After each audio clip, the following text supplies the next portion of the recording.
So you've got a Tonex One and you want to hook up a MIDI controller like the Chocolate, or maybe it's a big one like a MIDI Captain to control all of the amazing things that it does. Well, good luck with that, unless... Yes, we know the Tonex One is amazing. It plays back captures of such a high quality, it's incredible. It also has reverbs, delays, it's got modulation effects, compression, and they're all programmable in a little box like that. That's most of your guitar rig in one tiny little box, and it's a stereo out. But you can't control it. All you can do is turn it on and off with that, or switch between two presets. It can't be controlled via MIDI. No wonder people want to break into this and be able to control it with MIDI. Well, there is a way. There is a way to completely control it, to be able to program it without using a computer. Watch this. One of them, the guitar goes in, stereo cable out, MIDI controller. Now here normally is the problem that you can't connect that to that. However, if you get one of these little things and then hook it up to your Tonex, not only will it power your Tonex, it also lets this control that and translates MIDI from here via Bluetooth, should you want it to, from here to Tonex speak, if you like. So this will control that. And not only that, but you can also program every single parameter inside of your Tonex One from this little device. So what is it? Well, it's this. It's called the Polar Mini. It comes from a company called Pirate MIDI. Now this is one of 4 products in the range. There's this one, which has a little screen on it. There's a smaller one which has no screen but all the same functionality. There's a one that has this with the screen and 2 buttons on it.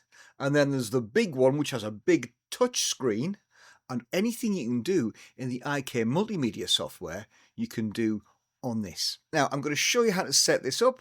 I'm going to show you all the amazing things that the software can do.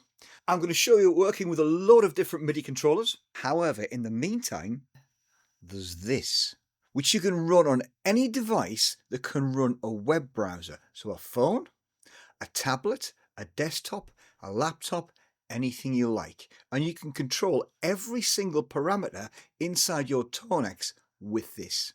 You've got your gates, compression, EQs, reverbs, modulations. You can choose any type of modulation within that. Delays, and again, you can choose your delays. All of your amplifiers, you can choose your cabs as well. Global one's great because it lets you do a tap tempo. It also lets you do your input trim. That's useful. Then you can choose from any of your presets. You can mess about doing all your MIDI stuff, all these different parameters, everything you can imagine. And of course, you can choose your amp models as well. Let's have a quick look at a few examples. I'm going to use a couple of different controls and just show you some of the things we can do. So in this first little scenario, I've got the Tonex and I've got the Polar Mini, and I'm running the M-Vave Chocolate, which is running on Bluetooth. And if you look at the Polar, you can see the little Bluetooth symbol there, so you know it's got the Bluetooth from this. So, a couple of sounds. We'll start off with just a clean sound. Okay.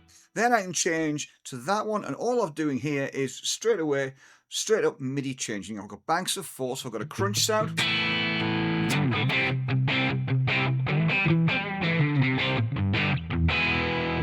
Then I've got a more crunchy sound.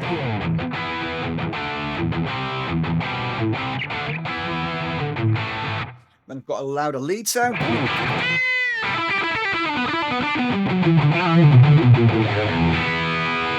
All quite basic. But then if I bank up,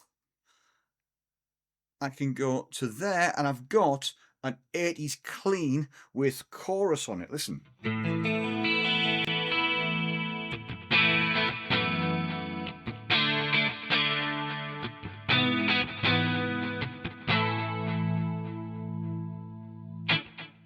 Okay.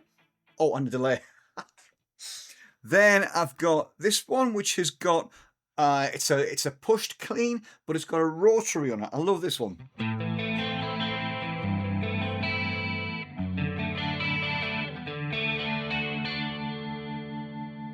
Then I've got my regular crunch. And I've got a lead sound with a lot of delay on it. And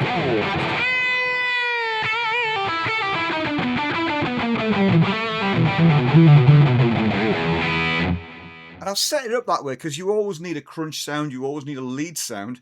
But if you've got a very effecty, clean or cleanish sound, the chances are you're going to want that big delay lead sound. And my other bank, I've just got straight up crunchies, cleans, and that kind of thing. Okay, so that's one way of setting it up. I can do it with that. Next, this is a cool setup that gives you a bank of basic sounds, and then you can turn effects on and off with them. Watch this. So I've got in bank 1, because I'm in bank mode on this, I've got 1, 2, 3, 4, the same 4 sounds. So I've got my clean sound, a push, a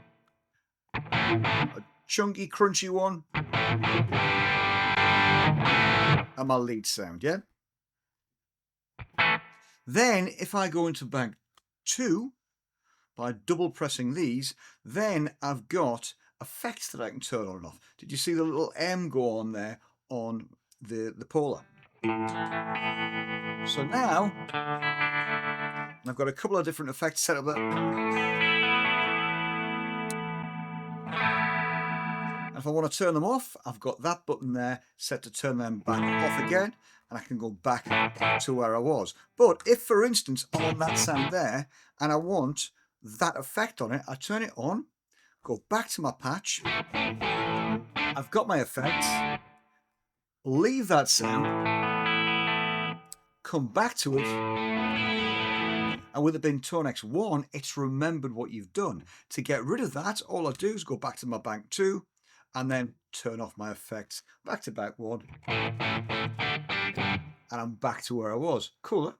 Before anybody asks, yes, I will do a follow-up video to show you exactly how to set the chocolate up like that, but it's a little bit too involved for this video. Now we're on to the MIDI Captain. I love the MIDI Captain. It's so versatile and so programmable. For me, bang for the buck, it's the best MIDI controller I've ever seen. Certainly for the price point, it can control everything, and it's got 10 buttons. But let's have a look at what we've done. I've got the same basic 4 sounds set up along there. So I've got my clean, crunch or pushed sound. Then I've got my crunchy.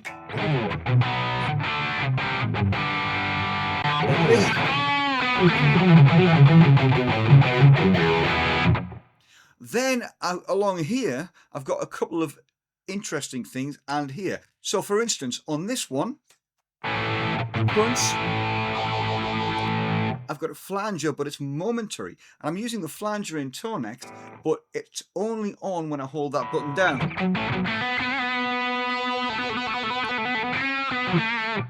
Which is useful. You don't want a flanger on all the time, do you? But that's great to be able to program something momentary. Then up here, I've got this sound, but I'm using the MIDI Captain to send control changes to here, to give me a variation on it. So this one's got a rotary on it, and this one's got a chorus on it. Now, you might think it's the same as what we did before, and it is essentially the same sound. However, what I've done is I've used the MIDI Captain to send control change information via this to here to turn the rotary on, rather than a new patch. And the reason I've done that is because I can then just drop 4 new sounds into my Tonex, because I'm always changing the amp captures I'm using, and it will then put those effects on for me. So I'm controlling the effects with control change information rather than baking them in to the preset. So if you look carefully, there's the sound without, and then if you look up here on the Polar, can you see the little M? How it highlights it, and that shows you that the modulation block's been engaged. And I go back out of it and it's off. Right, I know what you're going to be thinking here. You're going to be thinking, what the hell is that? But just to prove a point, I've had a good dig and a rummage through the garage, and I found my old Boss FC50 that I had donkeys years ago, and all it does is MIDI program change, but it is rock solid, and I've had it for years.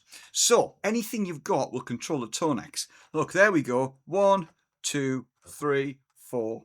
And on here I've got 5 sounds, and I can bank up to another 5. If I was using this, I would arrange my Tonex in 2 banks of 5 With this one, I'm arranging it into banks of 4, and then with the MIDI Captain, hey, you can do what you like, really. So you know what? No matter what controller you've got, you're going to find a way to use it with this. So there you go. And you know what? This little thing does some very, very impressive stuff with this. It really opens it up. In fact, to be honest, you want my honest opinion? I think these two things together are better and more flexible for a live gig than this is. I've taken this off my board to replace it with this and this. And yes, I bought that with my own money. I bought that. It's not a sponsored video. The next one will be, because in the meantime, between me buying that and it arriving, Pirate MIDI got in touch and said, would you like to do some videos with us? So obviously I've said yes, so there will be more to come. Be more on this one, and they're going to send me another product as well. But you know what? I can't knock it. I can't say anything negative about that. I think it's absolutely great. It's the most flexible thing I've ever come across. And yes, I am going to use this. And I'm sounding like an advert here, but you know what? I don't care. That's going on my board, and it's going to stay on my board for a long time. This one is going off. I'll put a link below to the Pirate MIDI website. If you buy one of the products, tell them I sent you. Don't forget, give me a like and subscribe. And if you want to see more stuff on programming MIDI pedals for guitar players, then have a look at one of these videos. Okay, cheers. I'll see you in the next one. And if you subscribe, I'll tell you my Pirate MIDI joke. Are you ready? Subscribe, go on, press the button. Here's the joke. Why a Pirate MIDI Pirate MIDI? Because they are. I'm gone now.